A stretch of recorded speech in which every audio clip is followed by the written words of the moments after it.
taxi industry is recognised around the world, and it's seen as one of the great icons of London. What are your own views of the role of the London taxi industry? Well, taxis are as much part of London as the big double-decker bus. You know, that's what tourists come to see. That's what people think of London. When they think of London, they think of big red buses and little black buses, as we call them, taxis. So they are absolute integral part of London. Have you got any interesting taxi stories? Yeah, well, I did a political special with Edwina Curry on Come Dine With Me, and people will know that at the end of that programme you get in the back of a taxi to do the scoring for the programme. Well, I'm very sad to tell the taxi trade this, but there's actually only one taxi that goes round the block, so each person uses it in turn, and then they order a private hire car to take you home. It's absolutely outrageous. Not unusual, though. Taxi drivers spend their working lives on the road. What policies do you propose that will make or could make life better for them? Well, we've got to put pressure on local authorities to be more reasonable around parking, particularly around parking around public toilets, and in fact, you know, to increase the number of public toilets. I'm a middle-aged man, I know what it's like, and it must be absolutely, you know, hell for taxi drivers. And to prosecute people just because they're having a pee, you know, has got to be beyond what is reasonable. So we've got to do that. And there seems to be dual standards. You know, local authorities seem to be very lenient when it comes to private hire in terms of parking on yellow lines. And yet, black cabs, even if you're stopping to allow a customer to get some cash, you know, you get a ticket. So let's, you know, I'm going to put pressure on local authorities to be even-handed about this and to be fairer to cabs as far as parking is concerned. Do you think you might try and put pressure on to help taxis use the Olympic route network, or is that out of the question, do you think?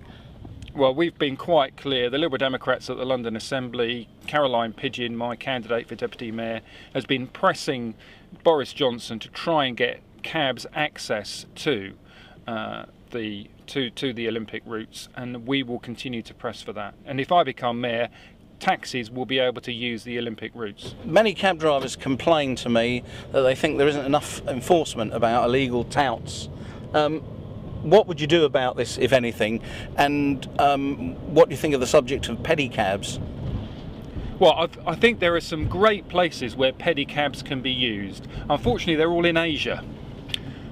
We don't need them, they're a bloody nuisance, and they're dangerous. So I would seek to get whatever legislation I need to ban pedicabs completely.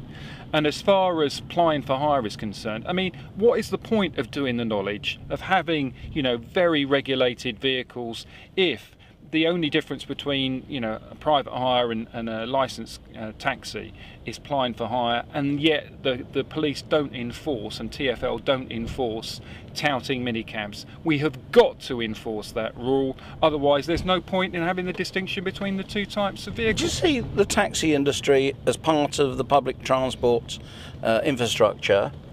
And if you do, how would you ensure that the taxi industry has a voice in the public administration?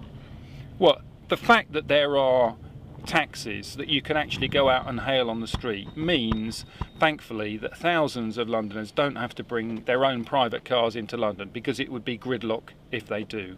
So we've got to have democratically elected taxi representatives on the TfL board. And in fact, I think we need to go further than that. Nobody knows London's roads better than taxi drivers, and we need to inject some common sense into TfL, particularly when it comes to new road layouts, when it comes to things like roadworks and diversions. The industry, or the taxi industry, is based upon drivers with knowledge, with purpose-built vehicles. And of course, the industry believes that it's important to maintain very high standards. Can the industry have confidence in you that you'll ensure that this continues if you're elected as mayor? Well, I've been to New York quite a lot recently, and the difference between London cabs and New York cabs, I mean, you're lucky if you can get someone who can speak English for a kick-off. This is in New York I'm talking about. The standard of the cabs is terrible. They don't know where they're going. You know, we really have to preserve what we have in London, which has got to be the best taxi service in the world. The Law Commission is currently reviewing the national framework for taxis and private hire. Do you agree that this is an issue that in the capital should remain within the remit of TfL, and that high standards in London should not be watered down to match those in the rest of the country? Well, to be honest with you, I think it was better when the Met Police ran the whole thing, but I would say that as a former copper, wouldn't I?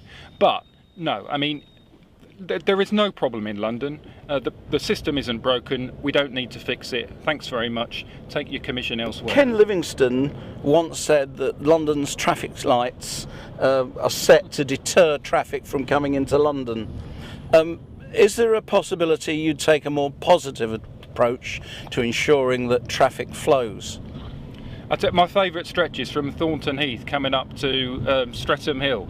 I mean, it's just absolutely ridiculous. Every single phase of traffic lights, every set of traffic lights you go to, it hits a red.